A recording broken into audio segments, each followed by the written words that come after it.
اختبار سريع. تخيلي معايا علاقة دازت في حياتك وهرساتك. دابا غترجعي لراسك كنتي صغيرة وفكري في باباك ولا ماماك ولا خوك ولا اي شخص كانت عنده سلطة عليك وانتي صغيرة. اكيد غتحسي بنفس النغزة في قلبك، نفس الخنقة، نفس الخوف. مبروك عليك، جهازك العصبي بدا كيعاود نفس الفيلم ولكن ممثلين جداد.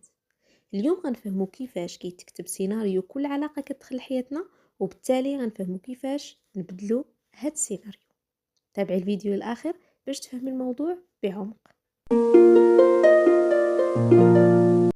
سلام البنات، نتمنى تكونوا كاملين بخير. ما زلنا في سلسلة فهم جهازك العصبي. بالنسبة للبنات اللي مازال ما شافوش الحلقات السابقة، يفضل انكم تشوفوا الحلقات بالترتيب باش تكونوا فاهمين جهازنا العصبي كيفاش كيخدم وشنو هما الاشارات والاعراض اللي كيصيفطوهم لنا كرساله باش نقدروا نفهموه ونتواصلوا معاه من خلال هذه الاشارات. اليوم غادي نهضروا على موضوع جد مهم في حياه كل بنت، وبزاف ديال البنات كيتشكاو بسبب هذا الموضوع اللي هو العلاقات. وبزاف ديال البنات كيسولوا علاش كتكرر في حياتي نفس العلاقات المؤذيه، وعلاش كل مره كنختار الاشخاص والبيئات بنفس الصفات في كل مره. طبعا ماشي حيت ما عندكش الزهر، انما الجسد ديالنا كيختار الاشخاص والبيئات من خلال واحد النظام معقد. النظام كيعتمد على الولف والامان.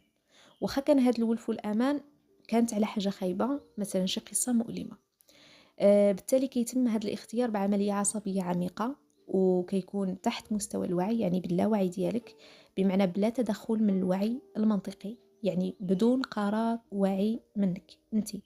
هادشي اللي كيخلي علاقات مؤذيه كتكرر في حياتك باستمرار، ماشي حيت ما عندكش السهر كما قلت لك، انما بسبب جهازك العصبي.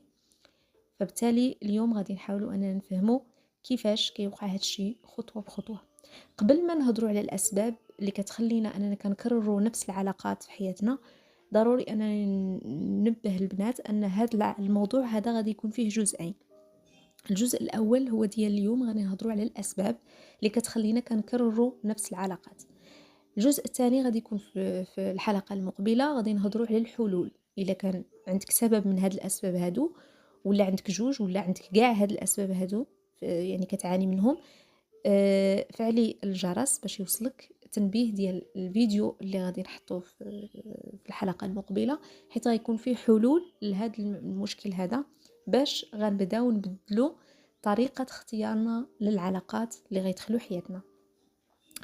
دابا غنبداو في الاول جزء اللي هو الاسباب. اول حاجه خاص نعرفوها هي ان جهازنا العصبي كينجذب لما هو مألوف، بمعنى انه كيختار الاشخاص والبيئات اللي كيعرفها. مثلا بنت كبرات في عائله غير مستقره ديما فيها الصداع، هنا جهازها العصبي ولف مستويات عاليه من الكورتيزول والادرينالين، فهنا طبيعي غينجذب يعني جهازها العصبي الاشخاص غيعيشوها نفس البيئه، لان بالنسبه لجهازك العصبي هذا هو الوضع الطبيعي ديالو اللي ولفو في العلاقات، لان ديك العلاقه المؤذيه كتخلق واحد دوره الالم ثم الصلح، بمعنى تدفق مفاجئ للدوبامين والاكسيتوسين بعد نوبه التوتر. فهنا كيولي دماغنا مدمن على هذه التقلبات الكيميائيه الحاده، فبالتالي العلاقه اللي كتكون مستقره وهادئه كتبان للدماغ ديالك انها ممله، ولا مثلا كيشوفها انها غير امنه وانها خطر عليك،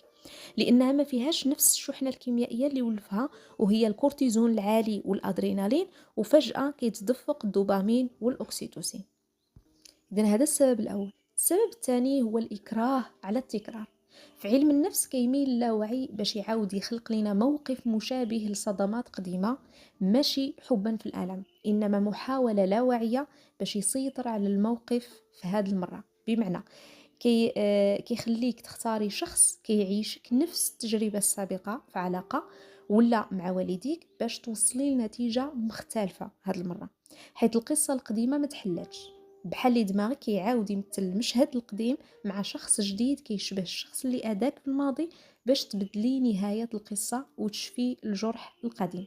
ولكن المشكل هي انك لما كنتيش فاهمه هاد الحاجه هذه، ان عندك جروح قديمه من الصدمات القديمه، راه عمرك غتفهمي، تبقاي كل مره كتعاودي نفس الدائره، نفس الالم، نفس الاشخاص، نفس الصفات، وانت ما فاهماش علاش كيوقع هادشي معاك. وعمر ما يتشفى داك الجرح، غيتشفى نهار غتكتشفي بلي فعلا عندك جرح في الداخل ديالك. الخطوة أو السبب الثالث هي الرائحة العاطفية. الجهاز العصبي ديالنا كيلتقط إشارات دقيقة جدا، مثلا نبرة الصوت ولا لغة الجسد، أسلوب التواصل، الريحة، أي حاجة كيفكروا بأشخاص من الماضي.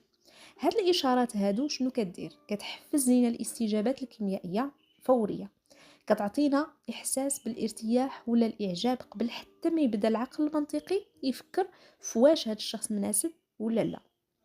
داكشي علاش بزاف د العلاقات كتبدا من إعجاب من أول نظرة ولا ضحكة ولا اللي كان مهم من أول مرة، وكيقولوا بلي قلبي ارتاح ليه ولا مثلا حسيت بإعجاب، ولكن في الحقيقة أن جهازك العصبي هو اللي ارتاح ليه وماشي انتي.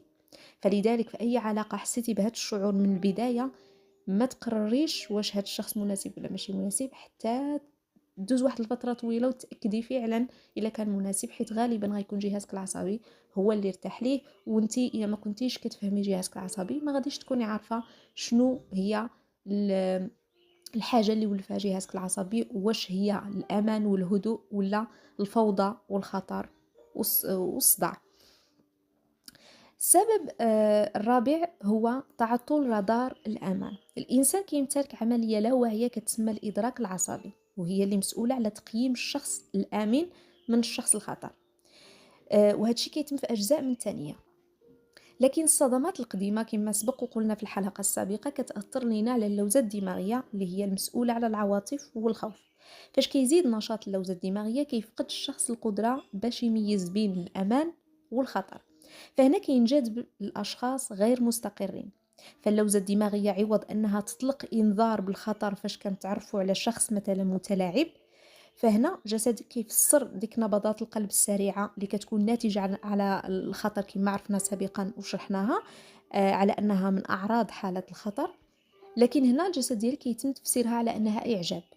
بزاف ديال الناس كيقولوا مثلا فاش كنتلاقى مع هذا الشخص كيبدا قلبي كيدق بزاف، فكتقول انه اعجاب ولا حب، وهذا الشيء كيخليك تقربي من هذا الشخص عوض انك تهربي منه، حيث الجسد ولا في حالة الخطر وما كيحس بالراحة غير فاش كتكوني قدام شخص مستقر، يعني ماشي مستقر نفسيا، كيخلي ديك الاعراض ديال الخطر كتبان عليك، ديك دقات القلب وداك التوتر كيبان عليك، فكيظن ان هذا الشخص هو المناسب لك.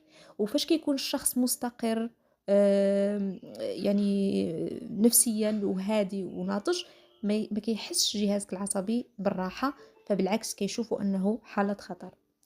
السبب الخامس هو البحث على الأدوار المعقدة، بمعنى أن الجسد ديالك يختار البيئة والأشخاص اللي كيعطيوك فرصة تلعبي الدور اللي مولفاه ومولفو جهازك العصبي، مثلا دور الضحية ولا دور المنقذ ولا المهمل.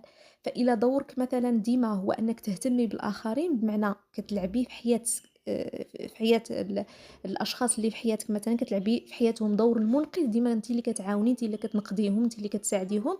فهنا غينجذب الجسد ديالك تلقائيا للأشخاص اللي كيحتاجوا دائما للمساعدة، وتبقاي ديما انت اللي كتعطي فقط ما كتاخديش. سبب آخر هو الروابط الترابطية ولا كيتسمى أيضا الترابط الصدمي. شنو كنعنيو هنا؟ عصبيا الخوف والارتباط ولا التعلق بشخص احيانا كيتداخلوا بيناتهم، يعني هاد الشعورين ديال الخوف والارتباط بداك الشخص كيكونوا كيتداخلوا بيناتهم. فاش الشخص اللي كيكون سبب لك الالم هو نفسه المصدر الوحيد في حياتك للراحه والامان، مثلا في حاله علاقه الطفل بالوالدين ديالو، هنا شنو كيوقع؟ كتكون لنا وصلات عصبيه كتربط بين الالم والتعلق ولا الارتباط. فهنا فاش كنكبروا كيفرز الدماغ ديالنا الاوكسيتوسين، وهو هرمون الترابط بشكل مفرط كاستجابه لذاك الشخص اللي كيأذيك، حيت هو في دماغك ايضا مصدر امان. مثلا الاب ولو كان هو مصدر الم، ولكن ايضا مصدر امان، حيت هو اللي كيخدم عليك، هو اللي هو اللي معك في الدار، هو اللي حامي العائله كما كنسميه، ولو كان قاسي معاك مؤذي فهو مسجل في دماغك انه هو السبب في جوج ديال الحوايج، في الامان ديالك وفي الالم ديالك. فبالتالي باش انتي تقدري جهازك العصبي يخليك تعيشي مرتاحه ومهدنه، كيحاول انه يربط هاد الشعورين بعضياتهم، وكيفرز لنا الاكسيتوسين باش يزيد هاد الهرمون كيزيد لنا الترابط بهاد الشخص اكثر. علاش كيتفرز هذا الهرمون باش يزيد الترابط كما قلنا، كيتفرز ايضا كآلية دفاعية غريزية باش يهدئك، وهذا الشيء كيخلي الانفصال على هذا الشخص صعيب، كيشبه الأعراض انسحاب المخدرات من الجسد. فخلاصة جهازك العصبي بالنسبة ليه المألوف كيعني الأمان، ولو كان هذا المألوف هو الإساءة والألم، لأن الدماغ ديالك يقلب ديما على توفير طاقة من خلال التنبؤ. فأنك تدخلي في علاقة مع شخص مؤذي كيشبه شخص قديم، مثلا أب متسلط ولا أخ ولا اللي كان شي واحد، شي قصة دازت في حياتك، شي شخص أو شي علاقة دازت، كيخلي الدماغ ديالك يحس أنه كيعرف القواعد وكيفاش غيتعامل مع هذا الشخص هذا، يعني كيفهمو، كيعرف ان هذا الشخص ها كيفاش غنتعامل معاه، حيت مولف هذا النوع ديال القصه. عكس الشخص اللي كيكون مثلا مستقر، مرزن، ناضج، متزن نفسيا، كيبان للدماغ ديالك انه شي حاجه مجهوله، ما مولفش هذا النوع ديال الاشخاص. فبالنسبه ليه المجهول كيمثل خطر. الجهاز العصبي ما كيعرفش، يعني كيعرف يتعامل غير مع داكشي اللي موالفه. اي حاجه ما مولفهاش، مجهوله بالنسبه ليه، هي حالات خطر. داكشي علاش الا بغيتي تغيري علاقاتك العلاقات صحيه متوازنه والصالح ديالك، وتبداي تجذبي لحياتك علاقات صحيه، لازم انك تحكمي بجهازك العصبي وتطبقي التمارين اللي حطيتهم في الحلقه ديال التنفس، وكاين ايضا تاملات حطيتهم في القناه. هادو غيعاونوك انك تبداي تهدئي الجهاز العصبي ديالك، بالاضافه للحلول والتمارين اللي غنهضروا عليهم في الجزء الثاني من هذا الموضوع ديال العلاقات اللي غيكون في الحلقه المقبله. غادي نهضروا على حلول غتطبقيهم باش انك تبداي تولفي جهازك العصبي، يعني واحد نوع اخر من الامان، نوع اخر ديال العلاقات اللي خاص يجذبهم لحياتك، وما يبقاش دائما متعلق غير بديك النسخه السيئه القديمه للعلاقات اللي عشتيهم سابقا.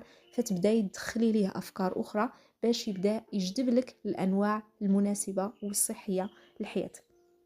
هادشي اللي غنهضروا عليه في الحلقه المقبله. فعلي الجرس باش يوصلك اشعار باش ننزل الحلقه. وما تنسايش ان فهمك لجهازك العصبي هو اول خطوه باش تتحكمي بحياتك وتغيريها للافضل من جميع النواحي. اهم ناحيه هي العلاقات اللي هضرنا عليهم اليوم. شاركيني في التعليقات شنو هو السبب اللي لقيتي انك تعاني منه، وغتبداي تخدمي عليه ابتداء من الحلقه المقبله. ما تنسايش تشاركي في القناة وتفعلي الجرس باش تكملي معنا هاد الرحلة نحو استكشاف خبايا الجسم ديالك، حيت الا فهمتي الجسد ديالك غتقدري تحلي بزاف ديال المشاكل في حياتك. تابعي يومياتي وتطبيقاتي على الانستغرام والتيك توك، الروابط في البايو. نشوفك في الفيديو القادم. ما تنسايش انك شي حاجة مهمة بزاف، ما تخلي حتى شي واحد ينقص منك. دمتي بخير والسلام عليكم.